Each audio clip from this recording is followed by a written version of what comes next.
സങ്കീർത്തനം 46:10 ഞാൻ നിന്നോട് പറയുന്നു, ശാന്തമായിരിക്കുക, ഞാനാണ് ദൈവമെന്ന് അറിയുക.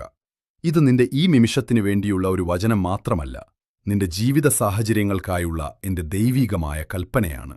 നീ എന്നോട് ഒരു അടയാളം ചോദിച്ചിരുന്നു, ഇതാ അത്. നിന്റെ പ്രാർത്ഥനകൾ ഞാൻ കേട്ടു. സകലതും അനിശ്ചിതമെന്ന് തോന്നുമ്പോഴും നിയന്ത്രണം എന്റെ കൈകളിലാണെന്ന് ഞാൻ നിന്നെ ഓർമ്മിപ്പിക്കുന്നു. നീ ഇത് കേൾക്കുന്നത് യാദൃശ്ചികമല്ല. കാര്യങ്ങൾ നിനക്ക് അനുകൂലമായി മാറിമറിയാൻ പോകുന്നു എന്നതിന്റെ ഉറപ്പാണിത്.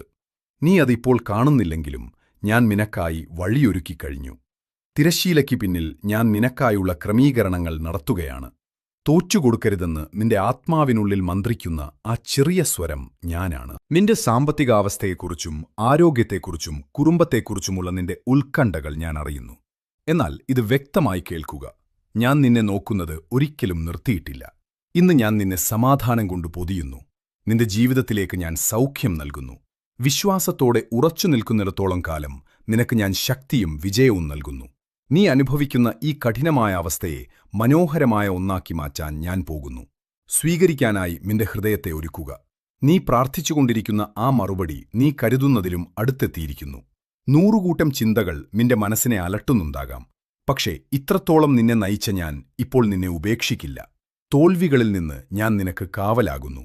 നിനക്ക് കാണാൻ കഴിയാത്ത അപകടങ്ങളിൽ നിന്ന് ഞാൻ നിന്നെ സംരക്ഷിക്കുന്നു. നീ എന്റെ കൈകളിൽ സുരക്ഷിതനാണ്. അതുകൊണ്ട് ഒന്ന് ശ്വസിക്കൂ. ഇത് നിന്റെ അവസാനമല്ല, മറിച്ച് ഒരു പ്രക്രിയയുടെ ഭാഗമാണ്. നീ ഇപ്പോൾ ഒരു അത്ഭുതത്തിന്റെ മധ്യത്തിലാണ്. എന്നെ വിശ്വസിക്കുക, എന്നെ അനുസരിക്കുക. ഈ യുദ്ധത്തിൽ നീ തനിച്ചല്ല.